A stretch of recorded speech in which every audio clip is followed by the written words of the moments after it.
Hi, welcome to Exposè, the fourth part of the truth about Ishmael Steele.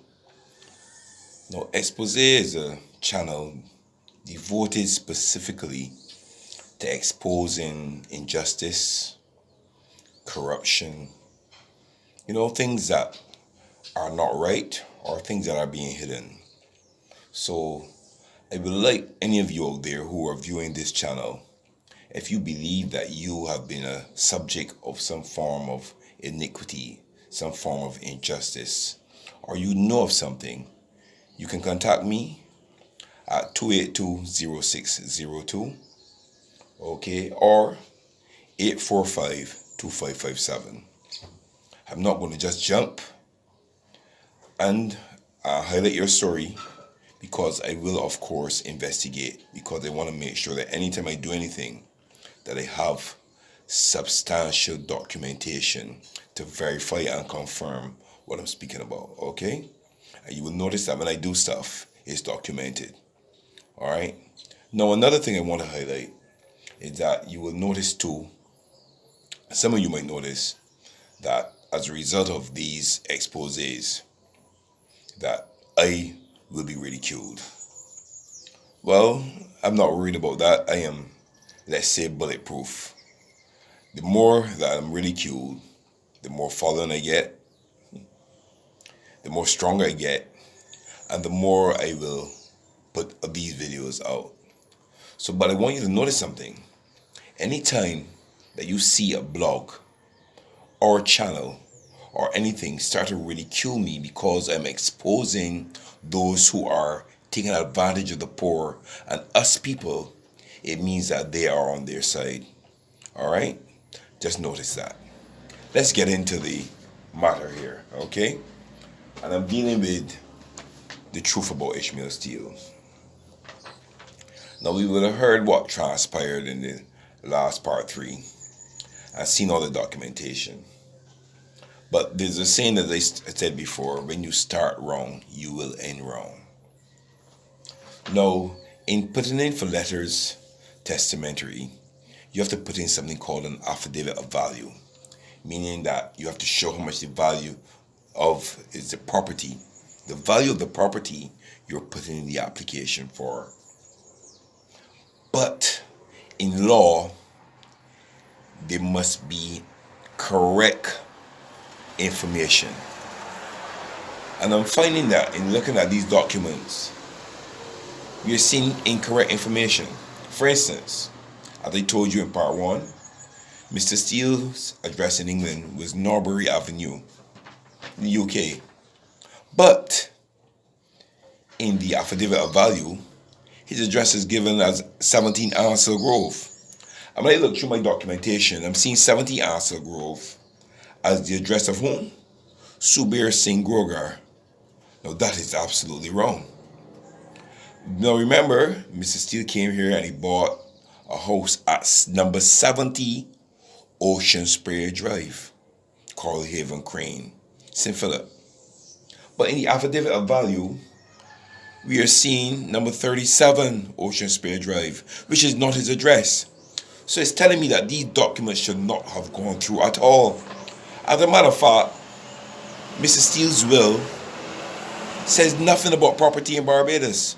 So I'm wondering, how can these people get possession of his property in Barbados? The addresses are wrong in the applications. Okay, I'm going to tell you what Valerie Suzette Jean Marie has been through since she started this, her own investigation. All right? She made an application to get a Barbados ID card. After all, her father is Barbadian, so it should be easy. But while she was at the Electoral Boundaries Commission, they took photos of her, unknown to her. Okay? They took photos of her while she was by her father's house. And she did not know this. They used the same cameras that are installed in her father's house. Nobody's in there, but they took photos. It just shows you the technology being used in this matter. and how these cameras were able to take photos of the people around and in from a different location. Okay, they were able to get all of her travel details and they posted them on social media. They have her passport number, her ticket number, her seating number, her departure time, her time of arrival, and they posted this just to show her that they have access to information that others do not have. She was warned, because she goes back and forth in Barbados, and she was warned that when she's leaving Barbados, that she should not take luggage with her, because there's a point in time where she will not be seeing her luggage. So she took this advice and then boarded the plane, only to be told that the plane could not move because they were searching the luggage in the luggage section. Obviously, she would be suspicious, but good luck for her, she had no luggage on, so they couldn't put anything in the luggage, could they? Valerie would have given her father a gold watch, a beautiful timepiece, one of those pocket watches that you see in the older movies, they put in the front pocket. And she sent this, and it has on it, "Love is timeless." And if any of you have been privileged to receive messages from her, you will see ... XXX, kiss, kiss, kiss. And that is something that has been going on between her and her father, and she's been doing that for more than 30 years. And that is engraved in the timepiece. These people put the timepiece on social media and drew allusions to the fact that she would not be getting it back. They said, "A beautiful timepiece, what a pity. What a pity." This is the neighbor and her friend. This is up on social media where they're taunting Valerie Suzette. So Valerie Suzette would have responded, while she was in England, to this taunting. Would you believe she came to Barbados? And in going through her investigation, she went to E. Pamela Small's funeral home to see if she could get a copy of the record that has her brother's forged signature on it. And Pamela Small, it appears, we don't know this for a fact, but somebody would have kept her there, spoken to her for a long time. And then all of a sudden, the police turned up at the door of E. Pamela Small's funeral home and arrested Valerie. Valerie was arrested for malicious communication. It is said that while in the jurisdiction of the Magistrate District C, that she would have sent messages via computer or whatever device, which would have maybe meant to cause harassment or whatever. That is a different story altogether, but I'm just showing you that all of this she went through just so people who have no entitlement can believe that they should have possession of people's things. Listen, there is so much to tell you relative to this story. I'm not even going to look at documentation anymore, because these people know they're wrong. The letters testamentary they had were recalled. We can see from the documentation, the insurance corporation, the bank, and this is another one, CIBC Bank, First Caribbean International, has a recording of somebody taking money off of Mr. Steele's ATM account 21 months after he had died. Now, the correct procedure is that as soon as the person dies, you inform all the relative authorities that they deal with. So, insurance corporation should have been informed that he died. The licensing authority should have been informed that he died. The bank should have been informed that he died. Even in England, we don't know if he was receiving a pension. They should have been informed. These people informed no one. I'm going to show you something too. I'm going to show you that a photo where they even tried to put the house up for sale. Yes, it's up on the neighbor's page. He had the house up for sale.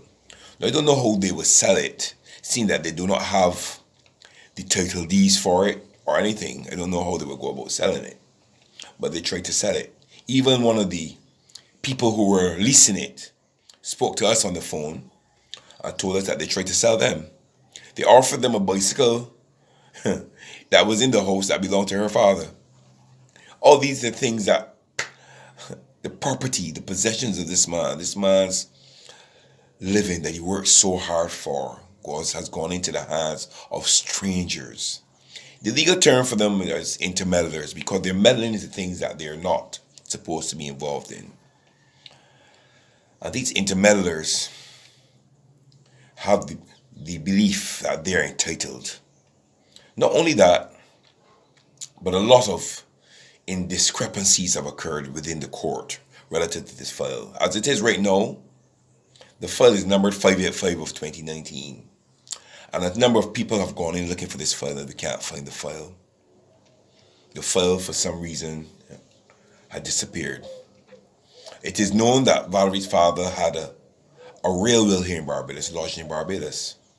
And an attorney, and I have the email from him, would have went looking for it sometime in 2018. And his assistant had found it. And they said that they would go back and look for it. That disappeared. There is no record of it anymore. You see, when you have people in certain places, working in certain positions, you can tamper with things. And that is exactly what is happening here now. Okay? People, I want you to listen to this carefully, because it could happen to your relatives. And those people who are repatriated to Barbados, I want to take stock of this, because we need to address this. We need to come out, speak out, and let our voices be heard when it comes to these things. So I want to encourage comments. My last episode will be what you believe should be done and what we would like to be seen done relative to this matter of the truth about Ishmael Steele. Ishmael Steele has children. He has children. One of his children was just here. Valerie's sister was just here in Barbados. And he has other children who should be entitled to what their father worked for. It is very unfair that a total stranger could see a man after working years for his money and believe that because he's elderly, they can take advantage of the situation. This is not going to go down well, because there's retribution either here on earth or in another realm. And justice must be served. People have to remember that there's a God above. These people go to church. I know they said that some of the most wicked people use religion to espouse their opinions. But this is exactly what is happening now here in Barbados. Ladies and gentlemen, let's ask for justice for Valerie Suzette John Marie. Okay, please. All right, I want you to tune in again for my next episode, The Truth About Ishmael Steele, and that will be part 5. But don't forget, subscribe, tune in, give me your calls, and I will respond. And we will be continuing our exposés. Keep in touch.